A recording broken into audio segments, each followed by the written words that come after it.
All right, it is August 21st, 4:16 p.m. and I'm just wrapping up my trading day today. Today was a good day. Not only met my $500 daily profit goal, but I passed it. I actually doubled it. I made $1,005 today, which is awesome. The only one stock that I traded today was TQs, which is basically the NASDAQ. It's just an ETF of the NASDAQ. And yeah, today was a massive day, big green day.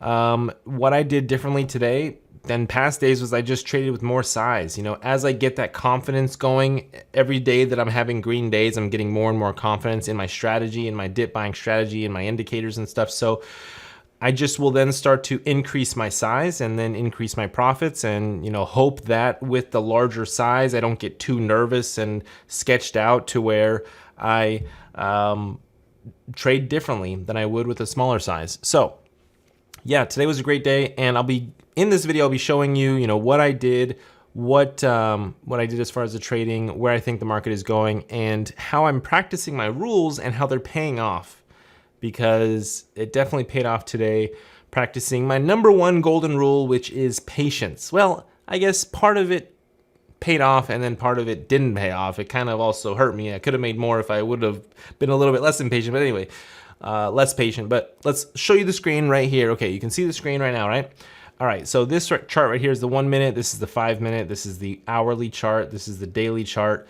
That is the /NQ, which is basically the NASDAQ. It's a future, so I can't actually trade NQ, but that's why I trade TQs down here. You can see my profit and loss on the day is $1,000. Okay, so my day started pre-market when I saw NQ selling off. And if I show you the screen here, so you can see that it started to sell off pre-market. And normally around this time in the morning, I'm actually working out. So I was buying the dip when it was coming down in between workouts, and then I would sell the rip right here as it started going against me. I completely messed up this trade. If I would have literally just stopped trying to do working out and trading at the same time, then I would have just made way more money, because I should have just basically, before I started working out, I was buying this dip, and then I should have just put my phone aside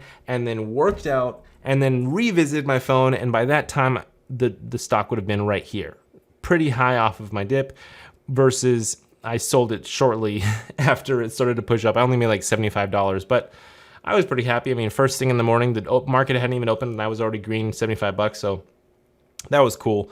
Normally, I do not recommend trying to trade in your non-ideal setup. My ideal setup is here at the computer with this trading setup. I was doing it on my phone. So yeah, just trade in your most ideal setup so that you don't risk losing money or messing up or putting in the wrong order or something.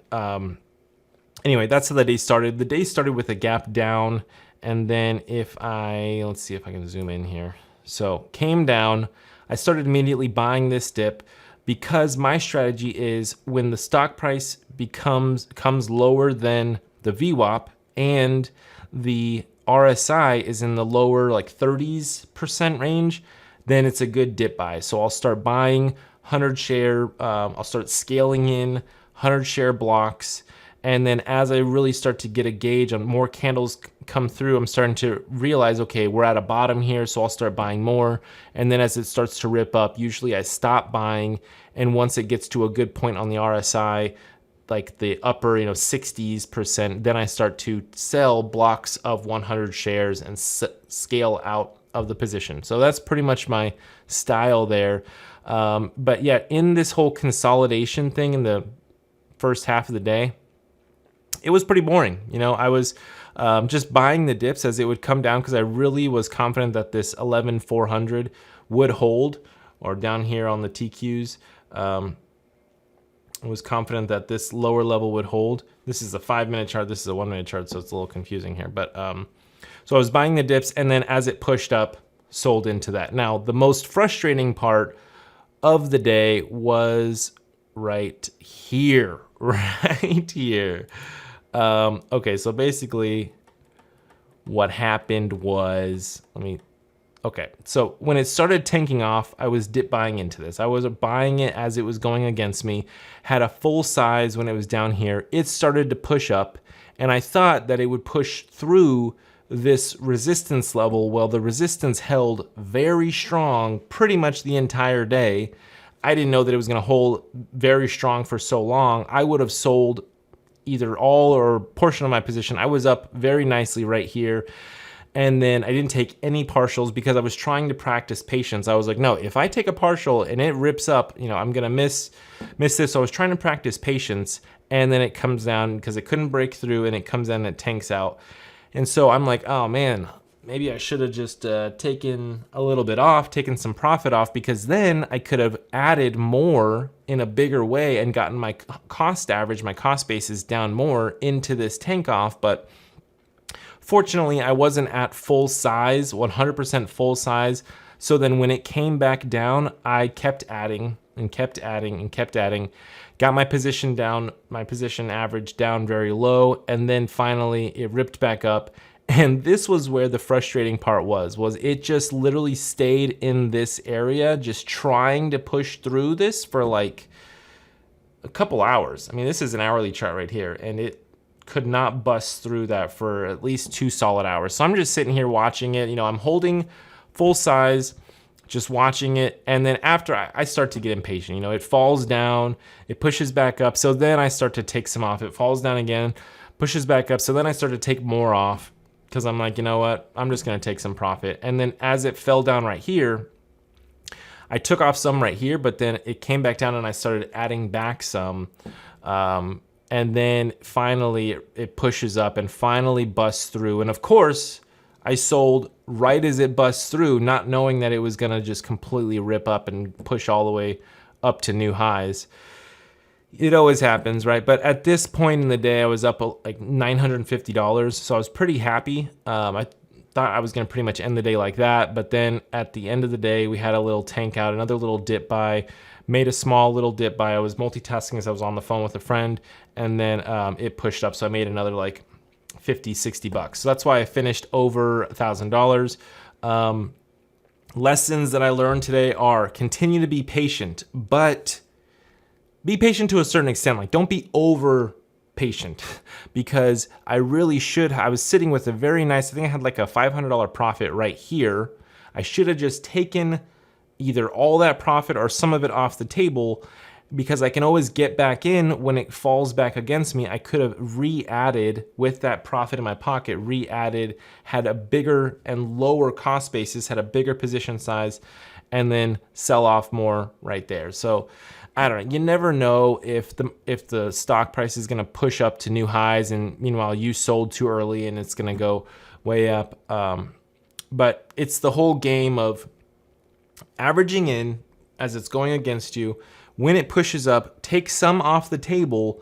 If it comes back down, rebuy it again for the next push up. And this strategy is only really working right now because it's so bullish. We are in this massive uptrend, and the trend just continues to go. Like the days just continue to push up, new highs after new highs.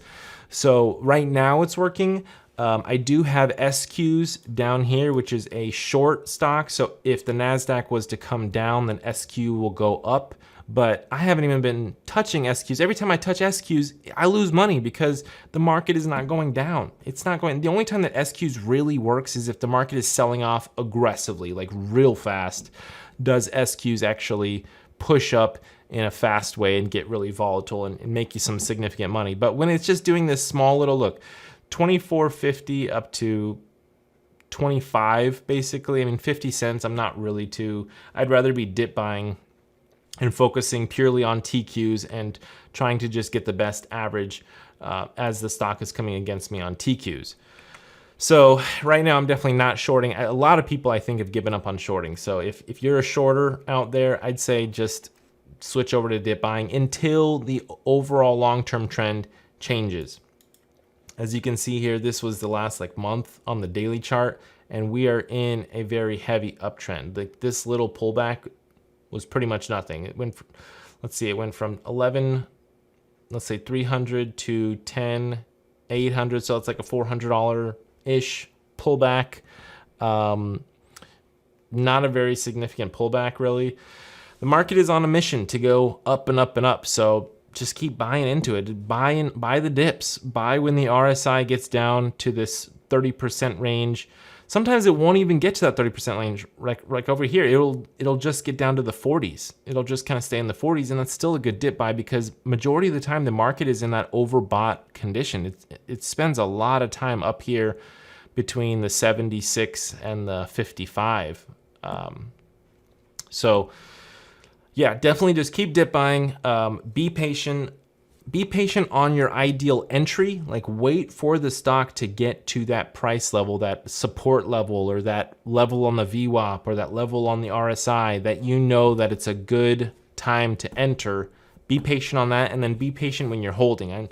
I'm saying it to you, but I'm telling myself, like, patience is what gets you gains. But you can't be over patient. So it's a balance between don't be over patient, but be patient. And yeah, so as I continue to have good profitable days, great days, I'm going to keep on scaling up, and just always keeping in the back of my head that, like, there is a reversal that is going to happen. The stock market will fall back down, and we'll start to have multiple red days in a row. And so I'm trying to be prepared for that, but man, it really is tough with these incredible big, huge green days. Everything is just pushing up. But yeah, anyway, thanks for watching this video, and I'll catch you in the next one. Click the thumbs up button if you have a chance. Thanks, bye.